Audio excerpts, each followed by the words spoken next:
Guys, good morning. Welcome back to another vlog. आजको भ्लगमा यहाँलाई स्वागत छ अनि it's been a long time like 2 वर्षभन्दा बेसी नै भयो यो च्यानलमा भिडियो नहालेको। अनि लास्ट टाइम मैले भिडियो हाल्दाखेरि चाहिँ म नेपालमै थिएँ अनि म त्यतिखेर चाहिँ लाइक दुबई जान लागेको थिएँ। सो त्यतिखेर म मम्मी ड्याडीसँग मन्दिर गएको थिएँ पूजा गर्नको लागि, हो त्यो भ्लग थियो। सो आजको भ्लग चाहिँ इट्स बिन अ वाइल अनि म घरमै छु अहिलेलाई। लाइक हाम्रो तल खेतमा आज त्यहाँ मम्मीहरू आन्टीहरू सबै तल धान रोप्दै हुनुहुन्छ हाम्रो। आज धान रोपाइ छ अनि आज म घरमै छु। Like it's been a while म घर आएको पनि लाइक 2 हप्ता भयो। आज शनिबार म ठ्याक्कै नेपाल आएको 2 हप्ता भयो। अनि मेरो पहिलो च्यानलमा भ्लगहरू आइरहेको छ, यो सेकेन्ड च्यानलमा नि यसो आज चाहिँ अलिकति लगाइदिउँ भनेर मात्रै हो। पुर घाम लागेको छ, बिहान 6 बजीदेखि नै घाम लाग्छ है। अनि हाम्रो रोपाइ 6 बजीदेखि सुरु गर्ने भनेको गर्दा गर्दा अलिकति ढिलो भयो। यता घर वरिपरिको त हिजो अस्तिकै दिन रोपिसक्यो, यो एउटा यताको त सकिसक्यो। हाम्रो त्यहाँ मोटर घर, लिचीको बोट, त्यहाँ लिचीको बोट, आँपको बोट, सिमीघारी भयो। यो अगाडि एउटा आँपको बोट अनि यो अमलाको बोट छ। त्यता निरजको घर, यो चाहिँ निरजहरूको घर भयो। एन्ड घाम पुरै टन्टलापुर घाम लागिरहेछ। अनि बाटो पनि म जाने बेलामा जति बाटो बनेको थियो त्योभन्दा धेरै बाटो बन्यो। यही च्यानलमा लाइक योभन्दा अगाडिको भिडियो हेर्नुभएको छ भने मैले त्यहाँनिर हालेको थिएँ मेरो देश विकास हुँदैछ, परिवर्तन हुँदैछ भनेर। त्यतिखेर चाहिँ यसको काम मात्रै हुँदैछ कि त्यो पुरै के भन्छ जालीहरू बिछाउने कामहरू यताउता मात्रै अलिअलि मात्रै भएको थियो। सो 2 वर्षको अन्तरालमा यो बाटो बन्यो। यहाँदेखि पर तपाईँहरूले हाइवेमा कहाँसम्म देख्नुहुन्छ है, त्यो घुमौरो बाटो छ पर हो त्यहाँसम्म। अनि त्यहाँभन्दा अलिकति अगाडिसम्म पुरै बाटो बनाएको छ। अनि यता चाहिँ अगाडि पुलसम्म मात्रै बाटो बनाएको छ। सो यतिको बिचको प्याच चाहिँ यो राम्रो छ। अनि त्यहाँदेखि उता खोलापारी धरमपुरदेखि उता अलिकति अनि केर्खादेखि उता अलिकति बनाएको छ डुडामारी के भन्छ सीतापुरीतिर। सो यो हो लाइक लास्ट टाइम जुन बनाएको थियो। अनि माथि हाम्रो फुटबल ग्राउन्ड, त्यो चाहिँ केटाहरू त्यहाँ फुटबल खेल्थ्यो, अहिले खेल्नु छोडेछ। त्यो दिनचर्या यसरी नै गइरहेछ 2 हप्तादेखि है। मेरो अलिअलि आफ्नै कामहरू थियो। सो अरू त अब के हुँदै जान्छ म देखाउँदै जान्छु है। अनि 2 वर्षको अन्तरालमा धेरै डेभलप भयो। धेरै लाइक ठाउँहरूमा बाटोहरू राम्रो बनिएको छ, बनिँदैछ। अरू केर्खा चोकको पनि म लाइक केर्खातिर भरे दिउँसोतिर गयो भने म त्यहाँ देखाउँछु। केर्खा चोकमा चाहिँ माथिल्लोपट्टिको साइडको पिच भएको थियो, तल्लोपट्टिको भएको थिएन। हिजो त्यहाँ पनि म दमकबाट आउँदाखेरि हेरेको, त्यहाँनिर अलकत्रहरू लगाइरहेको थियो। सो त्यो पनि बनिसक्छ। सो त्यति बन्यो भने चाहिँ त्यहाँ धरमपुर त्यो कमल खोलादेखि लिएर केर्खा सीतापुरी हुँदै पाडाजुङीसम्म चाहिँ पुरै बाटो बनिसक्छ क्या। बिचमा कहीँ पुलहरू कल्पोटहरू भएको ठाउँमा चाहिँ अलिअलि बिग्रेको जस्तो छ। बट राम्रो छ अरूभन्दा चाहिँ बाटोहरू चाहिँ एकदम बनाएको छ। बाइकहरू कुदाउन मजा आउँछ। अनि मैले बाइक पनि किनेको छु। सो मैले बाइक पनि देखाउँछु। मेरो अर्को च्यानलमा त बाइकको भिडियो सबै आउँछ, मोटो भ्लगहरू त्यसमा आउँछ। यसमा चाहिँ नर्मल भ्लगहरू मात्रै आउँछ। लाइक यस्तै डेली केही भइहाल्यो, लाइक केही छ भने यसो देखाउनको लागि त्यहाँ नहाल्ने भ्लगहरू। त्यहाँ चाहिँ प्रायः अब मेरो मोटो भ्लगहरू मात्रै आउँछ है, बाइकसँग रिलेटेड ट्राभलसँग रिलेटेड भ्लगहरू मात्रै आउँछ। बाँकी भ्लग चाहिँ यो च्यानलमै आउँछ। सो फर्स्ट च्यानलको लिङ्क म तल डिस्क्रिप्सनमा पनि राखिदिन्छु, आइडी स्क्रिनमा पनि देखिरहेको होला, मेरो इन्स्टाग्रामको आइडी पनि स्क्रिनमा आइरहेको होला, फलो गर्नु होला अपडेटको लागि है। एन्ड कोलम्बियाले आज उडाउँछ जस्तो छ घानालाई, 1-0 त भइहाल्यो। त्यही पनि बेर छैन, केटाहरूले खेलिरहेछन्। अब लाइक त्यो के भन्नु, आफूलाई त्यस्तो धेरै फुटबलको बारेमा थाहा छैन, तर यिनीहरूको गेम एकदम खतरा छ कि दामी खेल्दैछ केटाहरूले। खेल्नु त जित्छ होला, कोलम्बियाले जित्नुपर्ने जस्तो लाग्छ। हेरौँ अब के गर्छ केटाहरूले है त। सो योपालि तर मेरो सपोर्ट चाहिँ always world cup always support चाहिँ मेरो उता जान्छ ब्राजिलमा। सो के हुन्छ दिउँसोभरि के हुन्छ, अरू के गर्छु म आज है। म कता जान्छु म देखाउँछु है त। यो चाहिँ हाम्रो केर्खाको हटिया बजार। अनि आज म ठ्याक्कै 2 वर्ष पछाडि घर आएर अस्तिको हप्ता पनि आउन पाएन म। सो यहाँ मम्मी म सामान किन्न आएको छौँ। सो यो चाहिँ हटिया बजार, यहाँ शनिबार लाग्छ। सो मैले अलिकति सामान पनि किनेँ। हाम्रो मम्मी यता घुमै हुनुहुन्छ करेला किन्ने भन्दै। सो हामी अलिअलि साथमा किन्छौँ अनि त्यसपछि निक्लिन्छौँ। So good morning guys, it's next day है। सो यो हिजोकै भ्लगमा कन्टिन्यू हो। अनि म चाहिँ अहिले बिहानको लगभग 6 बजी जस्तो हुन लाग्यो, 5:45 कफी बनाउन लाग्दैछु। पानी तताएको छ, पहिले अमिलो पानी अनि त्यस पछाडि कफी। मैले उयोबाट आउँदैखेरि कफी लिएर आएको थिएँ। So this is my favourite brand Davidoff. So यसको फाइन अरोमा दुईवटा बट्टा ल्याएको थियो, एउटा मैले बहिनीकोमा पुऱ्याइदिएँ। सो कफी बनाउँदैछु, यो पानी बनाउँछु। अनि हिजो चाहिँ म एकछिन यहाँ खेतको कामहरू सक्यो, 12 बजीसम्म खेतको काम सक्यो। अनि हामी लगभग 3-4 बजीतिर मम्मी र म चाहिँ बजार गएको थियौँ सब्जीहरू लिनलाई। अलिअलि सब्जी ल्याउनु पर्ने थियो। अनि यो टी सर्टहरू 1-2वटा लिएर आउनु पर्ने थियो। मैले उताबाट आउँदाखेरि कपडाहरूमध्ये लाइक किनेर केही पनि ल्याएको थिएन, मैले मेरै कपडाहरू मात्रै थियो। अनि अस्तिको शनिबार पनि म जान पाएको थिएन। अस्तिको शनिबार पनि म घरमा थिइनँ, म जनकपुरतिर थिएँ। अनि यो शनिबार चाहिँ लु जाउँ न त भनेर आएको 2 हप्ता भएको थियो। अनि म बजार पनि गएको थिइनँ। सो 2 वर्ष पछाडि म बजार गएको। सो बजार गएको थिएँ, त्यहाँनिर सपिङ अलिकति सामानहरू किन्यो, आयो। अनि बेलुका सुतेँ। म बेलुका गेम हेर्नु पऱ्यो भन्ने थिएँ। मोरोक्को र क्यानाडाको चाहिँ निदाइहालेँ। म भाइ आएको चाहिँ बोलाउनलाई, भाइ आएर बसेर गयो 10:45देखि गेम छ भन्दै। ऊ पनि आएन, म पनि सुतिहालेँ। अनि गेम पनि हेर्न पाएन। जितेछ, मोरोक्कोले पनि जितेछ। फ्रान्सले चाहिँ हार्छ कि जस्तो लागेको छ, पेनाल्टीमा मरेर एउटा गोल लगाएछ प्याराग्वे जस्तो टिमसँग। सो नेक्स्ट गेम मोरोक्कोसँग छ, सिधै मोरोक्कोसँग त हार्छ। सो या अनि अरू त अब यी त्यस्तै हो। बिहानभरिको काम खासै केही हुन्न, पानी तात्यो, अब कफी सफी बनाउने पिउने। अनि दिउँसो के हुन्छ है। आज आइतबार निरजको पनि छुट्टी छ। अब भरे कतै प्लान बन्छ कि दिउँसो कतै जाने होइन। उसको पनि छुट्टी छैन, भरे उठ्छ 10, 11, 12 बजीसम्म उठ्छ। ऊ पनि हिजो गेम हेरेर सुत्यो होला। भरे केही प्लान बनेछ कतै जाने भइएछ भने देखाउँछु। सेट म्यान, बाहिर त पानी भयङ्कर पऱ्यो यार, हेर्दा हेर्दै। अहिलेसम्म त्यस्तो चालचुल थिएन, एकैछिनमा भयङ्कर पानी पऱ्यो। हावा त्यस्तै चलिरहेछ, पानी त्यस्तै परिरहेछ। ड्याडी तल खेततिर जानु भएको छ, त्यहाँ भाइहरूकोमा जोत दिनको लागि, खेत धान रोप्ने बनाइदिनको लागि जानु भएको छ। खोइ के गर्नुभयो कुनि। मम्मी हुनुहुन्छ सब्जी काट्दै हुन्छ, गडाङगुडुङ गर्दैछ आकाश। आज पानी दामी पर्छ। गर्मी जुन हिसाबले 2-3 दिनदेखि गर्मी थियो, त्यो हिसाबले चाहिँ हिजो बेलुकै पानी पर्नु पर्थ्यो क्या। हिजो दिउँसो बेलुकै पानी पर्नु पर्थ्यो, तर हिजो पानी परेन। बट या राम्रो पनि भयो एक किसिमले। लाइक हिजो हामीले धान रोपेको थियौँ, आज पानी पऱ्यो। But now yeah it's good, the weather is good. चिसो भएछ।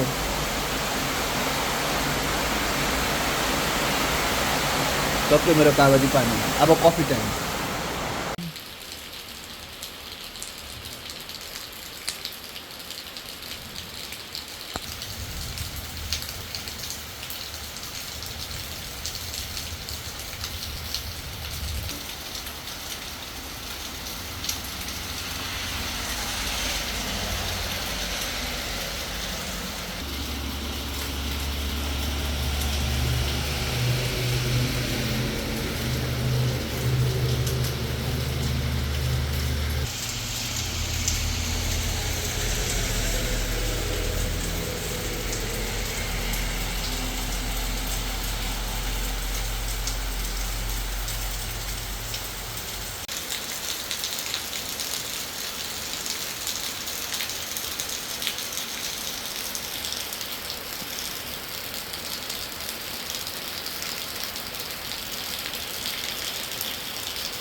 सो टाइम 8:30 भयो। अनि आकाश पनि हल्का उग्रिएको छ है। अहिले चाहिँ पानी रहेको छ। अनि एकछिनलाई रहेको हो कि कति बेला रहेको हो थाहा छैन। सो दामी मौसम, दामी भएछ बाहिर पानी रहेर। सो 8:30 भयो। मम्मी त्यहाँ हिजो धान रोप्ने खेतालालाई पैसा दिन्छु भन्दै जानुभएको थियो, तल धान काट्न थाल्नु भएछ। सो बिउ काट्न थाल्नु भएछ। अलिअलि बिउ निकालेर राख्ने होला सायद, त्यही ब्याडै गरेर बिउ राखेको गरेर पछि रोप्नको लागि। अनि म यहीँ घरमै छु, ड्याडी खोइ कता जानुभएको नि। सो अहिले साथीले फोन गरेको थियो, भरे दिउँसोतिर म निक्लिन्छु, एकछिन भेटौँ न त्यहाँ क्याफेतिर भन्दैछ। पहिले हामी कलेजसँगै पढेको साथी हो। लाइन पनि गयो, लाइन पनि छैन। सो मेरो काम अहिले खासै केही छैन। अब मम्मी आउनुहुन्छ, ड्याडी आउनुहुन्छ, खानासाना खान्छौँ है। अनि भोलि म सायद बिर्ता मोड जान्छु होला एकछिन, त्यहाँ यातायात कार्यालयमा मेरो त्यो लाइसेन्स प्रिन्ट भएर त्यहाँ देखाएको छ भन्दै थियो, प्रिन्ट भइसक्यो भनेर भन्दै थियो। त्यहाँ यातायात कार्यालयमा कल गरेको, कसैले कल पनि उठाउँदैन। एउटा नम्बरमा फोनै उठाउँदैन, एउटा नम्बरमा फोनै लाग्दैन, नम्बरै रङ भन्छ यातायात कार्यालयको। सो भोलि जानुपर्ने छ त्यहाँ यातायात कार्यालयमा गएर मेरो लाइसेन्स के भयो है अपडेट भएर त आइसक्यो, नागरिक एपमा आइसक्यो, त्यस्तो समस्या हुँदैन। त्यही पनि कार्ड आइसक्यो भने किन ढिलो गर्ने, अब यहाँ फ्री भएको बेलामा बरु गएर यसो लिएर आउनु पऱ्यो भन्दैछु। सो प्लान बनाउँछु म भोलि त्यता जाने। अनि अरू खासै अब काम केही छैन भन्दा नि अलिकति लुगा धुनु छ है। सो कपडा धुन्छु अनि त्यस पछाडि भरे भेटौँला है त।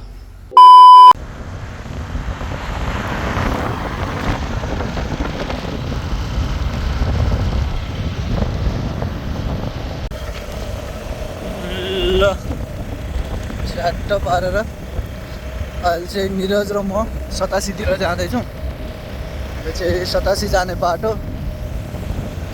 अगाडिबाट अटो आइरहेछ। फाइनल्ली हामी 87 धाम आइपुग्यौँ। यहाँ अगाडि गेट छ। सो यो 87 अनि 87 धामको प्रवेशद्वार। अनि यहाँ साइडमा यहाँ गौशाला छ, त्यही भएर यो गाईहरू चाहिँ यहाँ टन्नै हुन्छ, गाईबस्तुहरू चाहिँ। अच्छा यो नयाँ गौशाला माथिको चाहिँ भर्खर थप्यो होला, पहिले माथिको थिएन। यो चाहिँ कामधेनु छ, हुन्छ माथिसम्म गइहाल्छ नि लाइक त। भित्र जाउँ, अलिक अगाडिसम्म जान्छ। अनि यता शिवको यो त पहिले थियो यताको, यो चाहिँ पहिले थिएन। यो अस्ति पुरानो लाउँदाखेरि बनाएको होइन। कति रुद्राक्षको अरे यो? 1 लाख कि 1 करोड? 1 लाख कि 1 करोड हो। सो यहाँ गुरुकुल पनि छ पढ्नको लागि। 87 यो बारहरू पहिले लगाएको थिएन, अहिले यो बारहरू पनि लाग्छ। फुलबारीमा गाई बस्तुले खान्छ भनेर होला। अगाडि मन्दिरहरू। अनि यो पछाडिपट्टि यो ठाउँ पनि बनाएको थिएन नि, यो पहिले यो थिएन, अहिले बनाएको रहेछ। वासरुमहरू त पहिले थियो। ऊ त्यो तल्लोपट्टि ऊ त्यहाँनिर गुम्बा, एउटा सानो गुम्बा पनि छ। सो मन्दिर चाहिँ यताभित्र हो है। अनि ऊ त्यो अगाडि त्यहाँ 87 धाम भनेर लेखेको त्यो पनि थिएन। तिमीले भनेको धारा भनेको कहाँनिर हो? त्यो त थियो पहिले। यो पहिले बनाएको थियो, पहिले बनाएको थिएँ म यहाँबाट जाँदाखेरि बनाएको थिएँ। यता चाहिँ कहाँ जान बनाएको? यो उँभो जाने बाटो बनाउन आँटेको है क्या? यो यता खोलाको बाटो खासै छैन भनेर होला सायद नि। सो यो चाहिँ 87 धाम मन्दिर। सो अगाडि बस्ने ठाउँहरू छ, बाँदरहरू टन्ने हुन्छ। यहाँ मोबाइल चाहिँ जोगाउनु पर्छ। तिमी कति अगाडि आएको थियौ यहाँ?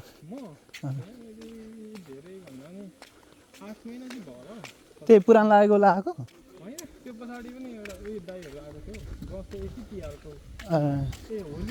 एउटा ए उ त्यो भनेको धाराहरू त्यो थिएन बनाएको, यो त भर्खर बनाएको होला। कति धारा? 108 धारा? कति धारा? दामी बनाएर छ त। यहाँबाट मुनि झर्ने 87 धारा प्रवेशद्वार। राम्रो 108 होला यार, यता काउन्ट गर्नु भने कि त्यत्रो छैन। 1 2 3 4 5 6 7 9 दामी दामी बनाएर छ धारा।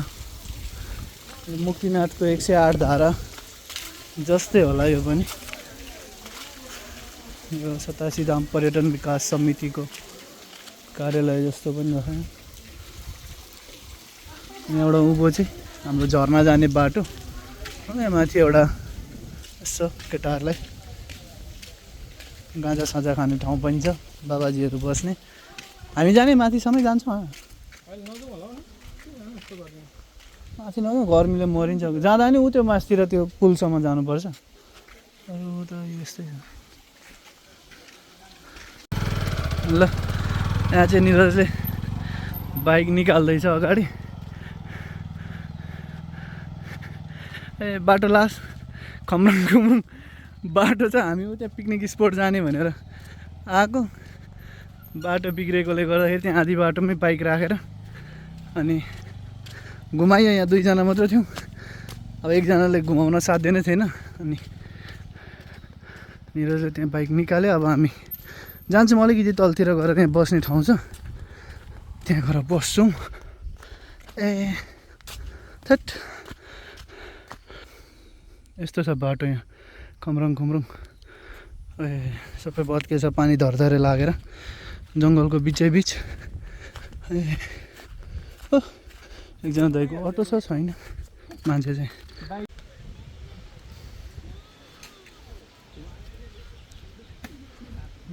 अहिले बाइक त्यहाँ अगाडि राखेको छ अनि भ्यू राम्रो छ त्यहाँ अगाडि बसेर हामी खान्छौँ एउटा फेन्टा र एउटा करेन्ट किनेको छ साथी त्यहाँ छ सो शीतल छ हावा चाहिँ शीतल छ शीतल खानालाई चाहिँ आउँदा हुन्छ यहाँनिर ठ्याक्क सतासीधाम पुग्नुभन्दा अलिकति अगाडि नै छ यो ठ्याक्क साइडमा बाटोमा देखिहाल्नुहुन्छ आउँदा हुन्छ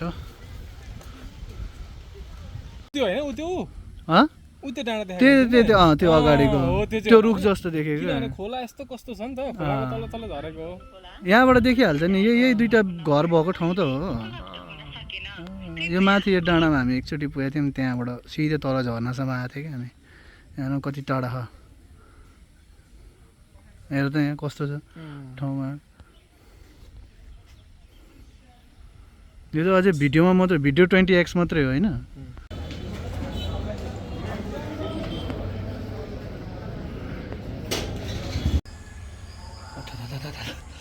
ओए राम राम राम राम राम राम राम राम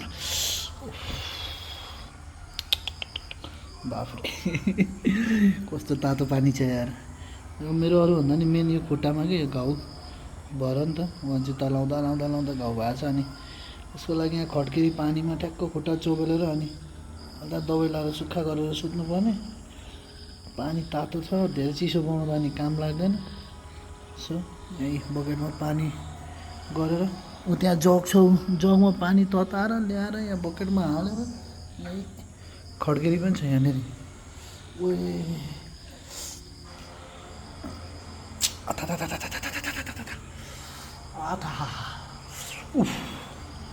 राम्रो मर्ने गरेको घरमा छ मर्ने गरेको तातो यस्तो त खुट्टा यहाँ त मेरो त के भन्छ त्यो यो खुट्टा सेकाउने होइन कुखुरा भुत्ल्याउने खालको छ कुखुरा कि खसी भुत्ल्याउने खालको पानी तातो छ यतिको तातो नबनाउँदा अहिले सबै चिसो हुन्छ केही मतलबै हुँदैन लाइक त्यो तातिएर भित्रको त्यो उहरू घाउहरू मर्दैन चिसो बनाउँदा मजै आउनु तर यहाँ पोलेर राम्रो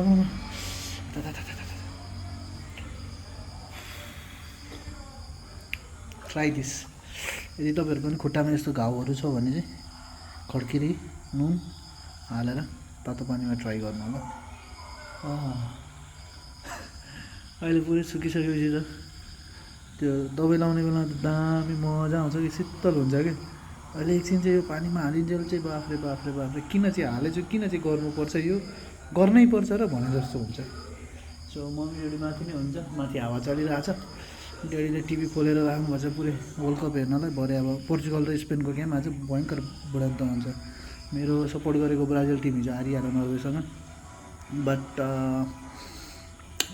हामी अर्को पालिको वर्ल्ड कपमा फेरि आउनेछौँ फर्केर अब कोपा अमेरिका आउँछ कोपा अमेरिकामा फर्केर आउँछौँ सो एन्ड या अरू जति पनि टिम छ खेल्दै गरेको टिम सेलेक्ट भएको टिम सबैलाई बेस्ट अफ लक कङ्ग्रेचुलेसन आजको भरेको गेम हेर्ने हो पोर्चुगल र स्पेनको गेम हेर्ने हो एन्ड त्यो सायद म अर्को भिडियोमा देखाउँछु होला एन्ड यो भिडियोलाई आजलाई यति नै सो आई होप तपाईँहरूले भिडियो हेर्नुभयो भने धेरैजना आज म बिर्तामोड गएको थिएँ मेरो त्यो लाइसेन्स अस्ति जुन मैले रिन्यू गरेको थिएँ मेरो लाइसेन्स आएको थियो लिन गएको थिएँ केटाहरूको पनि दुइटाको आइडी लिएर गएको उनीहरूको पनि आएछ तर दिन चाहिँ दिएन तिनीहरूले दिन मिल्दैन भन सो मैले मेरो लाइसेन्स लिएर आएँ सो म दिउँसोतिर गएको थिएँ एकछिन त्यहाँ स्कुल पनि गएँ केटाकेटीलाई भेट्नु पनि गएँ सरहरूलाई भेट्नु स्कुलमा पनि गएँ भोलि बिहान एकछिन कलेज पनि जानुपर्ने छ त्यहाँ कलेजमा बुझ्नुपर्ने छ मास्टर्सको लागि फर्महरू कहिले खुल्ने के खुल्ने सो केटाकेटीलाई एकछिन त्यहाँ भेटेँ 12-1 बजीतिर आएर अनि बिर्तामोड गइरहेको थिएँ बाटोमा हल्का पानीले गोद्यो पनि थोरै धेरै होइन धुलो एकदम बाटो धुलो धुलो घरमा आएर म क्यामेरा लिएर जान्छु भनेर घर आएको ब्याग चाहिँ बोकेर म त्यतिकै फाँडी हाने क्यामेरा लिएर जान पाइनँ नत्र म भ्लगमा देखाउँथेँ अब यो मोबाइल एउटा निकालेर यता भिडियो बनाउनु कि बाटो बिग्रेको छ भरे लडिने चान्स हुन्छ ठोकिने चान्स हुन्छ त्यही भएर मैले बाटोमा भिडियो बनाइनँ एन्ड म मेरो कामसाम सकेर एकछिन त्यहाँ 1-2 जना अरू मान्छेहरू भेट्नु पर्ने थियो उहाँहरूलाई पनि भेटेँ आएर खानासाना खाएँ अनि अहिले खुट्टा सेक्दैछु सो यो सकेर दबाई सबै लाएर म सुत्छु भरे एकछिन लगभग 12:45 गेम छ 2-3 घन्टा सुतेर उठेर अनि गेम हेर्नुपर्छ सो अहिलेलाई यति नै ब्लग है त bye bye see you guys in next